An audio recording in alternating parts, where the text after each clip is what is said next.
Also yesterday, sitting with the president of Poland, President Trump distorted the findings of the Mueller report. Here's what the president said the special counsel's team wrote about outreach from Russians looking to interfere in the 2016 election.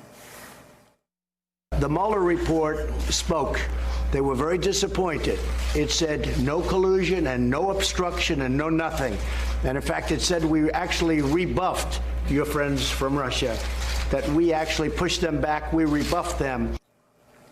No, no. He didn't come close. No. I mean, seriously, this is like me talking about, you know, Mika, by the way, I didn't tell you while you were sleeping. I was in St. Louis, and I put in the winning goal for the Blues last night. I don't like to talk. No. I don't like to talk about that any more than I like to talk about winning the Masters. Willie, in what year? 87. Yeah. 1987. Everybody remembers Nicklaus in 86. Nobody remembers my green jacket from 87. But Mika, Mueller didn't come close to saying that. He said nothing of the sort. In fact, it is more accurate to say I scored a goal last night in St. Louis because they dreamed about it than to say that Mueller praised him for rebuffing the Russians. They did just the opposite. The Mueller report said that the Trump campaign wanted the help. They just never got it. Writing in the June 2016 Trump Tower meeting about it, the materials were offered to Donald Trump Jr. as part of Russia and its government's support for Mr. Trump. Trump Jr. immediately responded, "If it's what you say, I love it," and arranged the meeting through a series of emails and telephone calls, and that Trump Jr.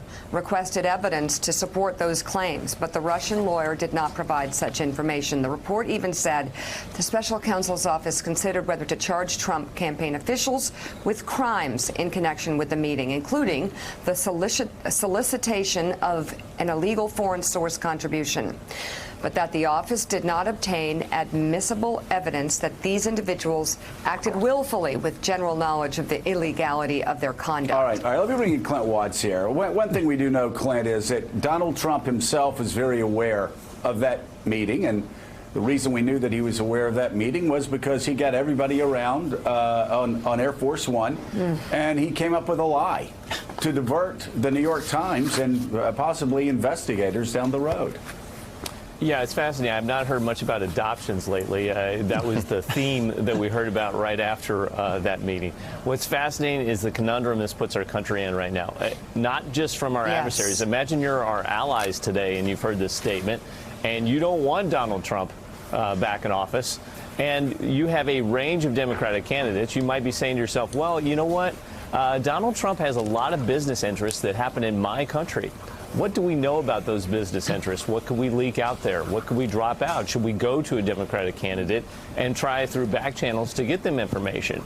We don't want that in this country. And then the third part is you're an FBI agent. You're working on the Foreign Influence Task Force. You've just been out all day trying to arrange contact meetings, do counterintelligence briefings with Democratic candidates, and then you turn on the television to watch that interview. And not only does your president, who is essentially your boss, say, yeah, I'll take that dirt, he says your boss is also incorrect. He is wrong in terms of what he's saying.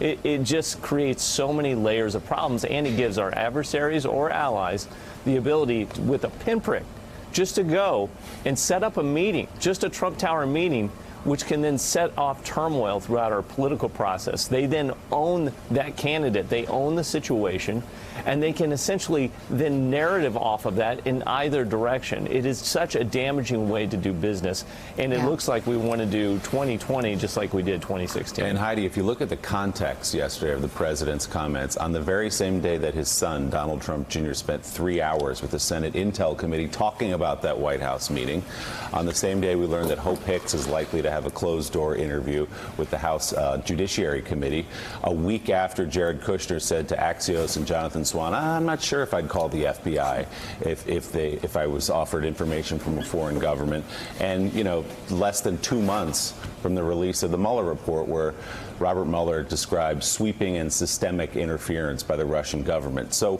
what does this mean now to the conversation inside Congress that will begin this morning, probably began last night, with Nancy Pelosi and and the members who want to see an impeachment inquiry. It's hard to know what, if anything, at this point can tip that balance on impeachment. But based on my reporting, Willie, earlier this week, the strategy as of a couple days ago by House leadership was to pursue this legislative course. And actually, the one piece that I wrote about was the piece about reporting foreign contacts, that there's this legislation they want to dub duty to report. Because as it stands right now, Trump's right. That wasn't criminal under our current code for them to be essentially colluding to have over 100 contacts with the Russians. And so Mueller couldn't press criminal charges here. It wasn't a criminal conspiracy. But did they collude? Yes. And actually, on point two, did they actually get information and did they use it? Yes to that, too. They may not have gotten it at that point in that meeting with Natalia Veselnitskaya, but page 18 of the Mueller report says, in the summer of 2016, the campaign was planning a communication strategy based on the possible release of Clinton emails by WikiLeaks. We all know to what effect the president used WikiLeaks as a cudgel in that campaign. They knew the Russians were trying to help them. They knew the Russians were hacking. And then you had this big release of the hack, and you had the Trump campaign planning their entire communication strategy around it. So they were given that information, and they did eventually use it.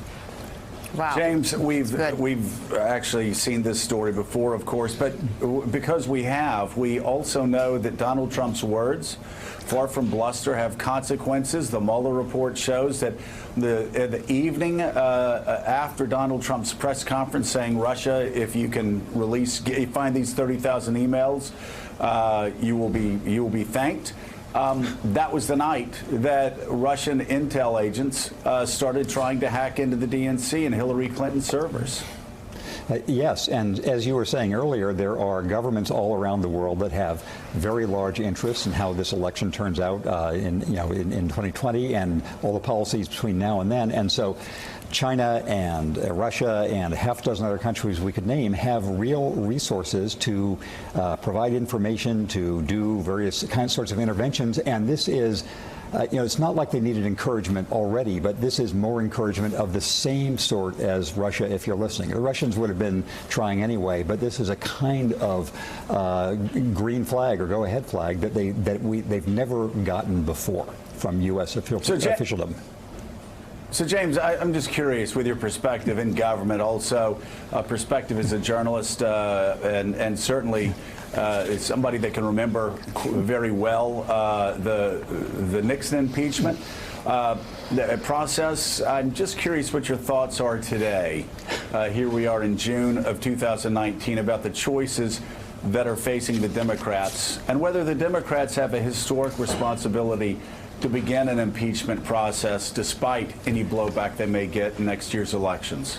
Well, it certainly seems as if the news of the last 24 hours is another significant step. I've long since given up saying what step is going to be enough to change the mind of any Republicans because, we seem to have crossed that threshold a long time ago of things that should have changed their mind.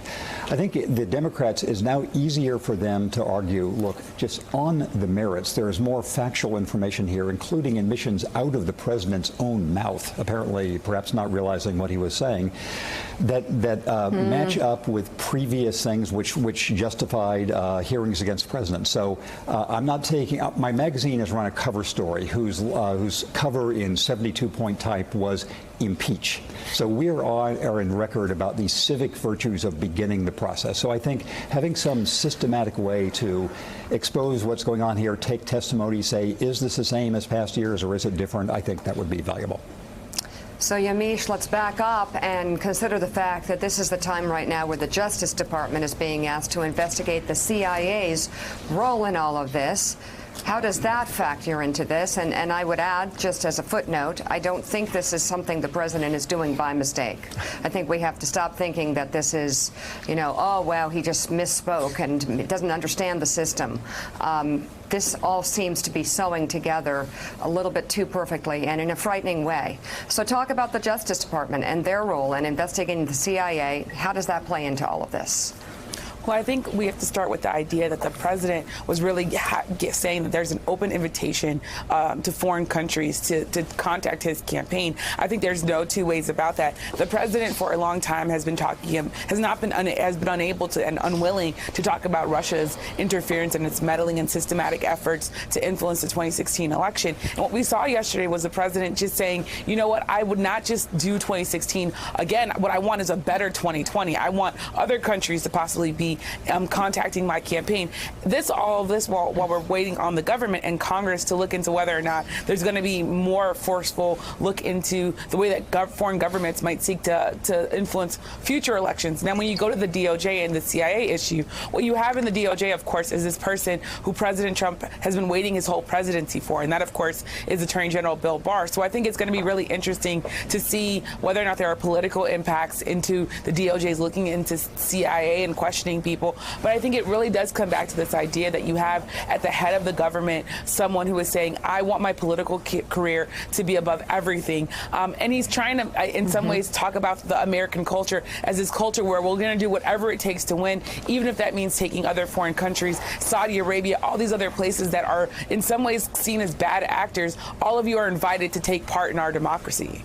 And so, Clint Watts, you have a president of the United States who says he now knows better than the director of the FBI, who's now once again invited foreign influence into our 2020 election. And you have a United States Congress led by Mitch McConnell in the Senate who doesn't appear to want to do a whole lot legislatively to stop that effort by foreign countries, particularly Russia, to interfere again. Yeah, it's remarkable. Imagine being an investigator, either at the FBI or an officer or analyst at the CIA right now. You are being told, through congressional hearings, hey, you better be prepared for 2020. You go, you see a contact now, which has basically been invited by the president. You see someone contact a presidential campaign. You are then assigned to do that investigation. Are you excited about that assignment? You would not know where to navigate. You wouldn't know how far to push. Do I go ahead and pursue this as a defensive counterintelligence investigation the way we did in 2016? And this is really my question for the Attorney General. He seems to think that there may be something nefarious going on, but he's not explained when would our government do something to protect against foreign influence? When would these investigators do something? Because the recourse right now is if you're an investigator and you do your job, and then if for some reason a politician doesn't like it, you will ultimately be investigated yourself. It's a really damaging way to handle counterintelligence for this country, and it really sets it up so that if you're Russia, I would go ahead and do a provocation against a campaign. I would even make it so that an investigator that's aggressive against me is now tied up in his or her own personal legal battles inside the administration. Clint's exactly right, and the president has said time and time again that Barr is my attorney general. He finally has what he wants here, and it's this 1-2 punch, and maybe the timing is coincidental that it both happened yesterday, but you have the president suggesting that there's an open invitation for other countries to interfere, to provide damaging information to his political opponents. At the same time, you have Barr empowered with real teeth now, investigating the CIA. There'll be perhaps the FBI later, other agencies, to try to have a real chilling effect on those agents trying to stop that very interference. So it is a damaging day in many ways for the democracy, and I think that there's going to be a lot of pressure on Speaker Pelosi today to start moving ahead, perhaps with impeachment. Wrapping up this block where we began, remember what investigative reporter Tom Windrum wrote and what U.S. Naval War College professor Tom Nichols wrote, and that if anybody working for the government said this, they would be looked at as someone who violated and was in violation of security requirements, and anyone around that person would be required to report him or her as a security threat to our country. Clint Watts, thank you very much. And still ahead on Morning Joe, President Trump's comments yesterday didn't just send a message to foreign adversaries, it also sends a message to the FBI. More on what it means for the Bureau to hear the president publicly undercutting its director. And we'll show you some of my exclusive interview with House Speaker Nancy Pelosi, airing this Sunday on MSNBC. You're watching Morning Joe. We'll be right back. Thanks for checking out MSNBC on YouTube, and make sure you subscribe to stay up to date on the day's biggest stories. And you can click on any of the videos around us to watch more from Morning Joe and MSNBC. Thanks so much for watching.